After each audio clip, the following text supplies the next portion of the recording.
আমাদের বাঙালিদের কোনো জায়গার খাবার পছন্দ হয় না। তোমাদের না আমি কিছু সত্যি কথাই আজকে বলে দিব, কথাগুলো কিন্তু একটাও বানিয়ে না, যা বলবো মন থেকে।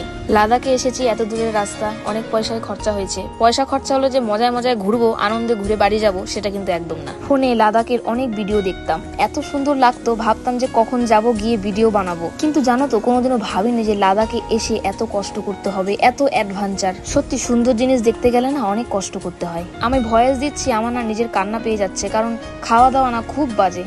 দেখো, আমরা বাঙালি, আমাদের কাছে কিন্তু এই খাওয়া দাওয়া একদমই ভালো লাগবে না। ওখানে যারা থাকে অনেক কষ্ট করেই থাকে, ওখানকার মানুষের জীবনযাপন আমরা নিজের চোখে দেখে এসেছি, খুবই কষ্ট করে মানুষ থাকে। তাদেরকে আমার তরফ থেকে অনেক সম্মান। আর লাদাখের মানুষ খুবই ভালো। লাদাখে যদি কোনো কারণে তোমার একটা পাস ভর্তি টাকাও পড়ে থাকে রাস্তায়, কখনো তারা না নিবে না। লাদাখের প্রত্যেকটা মানুষ না খুবই সরল, আর মানুষের ব্যবহারও খুব ভালো। আর আর্মিদের ব্যবহার তো বলার বাইরে। লাদাখ আসা সত্যিই অনেক কষ্ট। এমনি এমনি কি মানুষ বলে যে স্বর্গে যেতে অনেক কষ্ট করতে হয়?